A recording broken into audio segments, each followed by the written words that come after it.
দিরাইশাল্লা ২ আসনের ধানের শীষের মনোনয়ন প্রত্যাশী এবং জার্মান বিএনপির সাবেক সভাপতি আকুল মিয়া দীর্ঘ ১৬ বছর পরে দেশে ফিরে ঈদের জামাত আদায় করেন।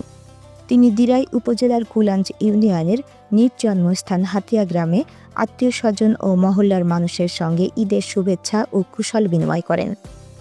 ঈদের পরবর্তী বিকালে তিনি কুলাঞ্জ ইউনিয়নের বিভিন্ন বাজারে সাধারণ মানুষের সঙ্গে গণসংযোগ ও কুশল বিনিময় করেন।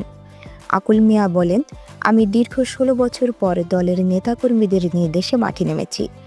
এই সময়ের মধ্যে দেশে আসতে পারিনি, কারণ হাসিনা সরকারের বিভিন্ন মিথ্যা ও বানোয়াট ষড়যন্ত্রমূলক মামলা আমার বিরুদ্ধে ছিল। এখন সময় এসেছে, তাই আমি সকলের কাছে ছুটে যাচ্ছি।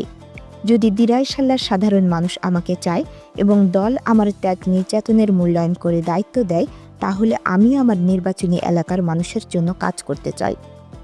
তিনি আরও বলেন, এখন থেকে আমি সব সময় দিরাইশাল্লার মানুষের পাশে থাকব, সুখ দুঃখ ভাগাভাগি করব এবং তাদের উন্নয়নে কাজ করব। গণসংযোগে মানুষের ভালোবাসা পেয়ে আমি সত্যিই আনন্দিত।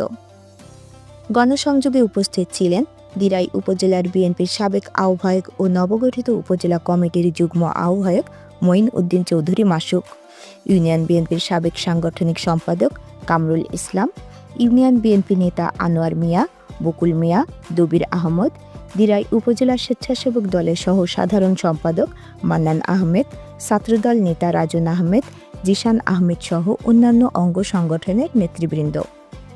আকুল মিয়া আশাবাদ ব্যক্ত করেন, ভবিষ্যতেও তিনি সকলের দোয়া ও ভালোবাসা নিয়ে দিরাইশাল্লার মানুষের জন্য কাজ করবেন।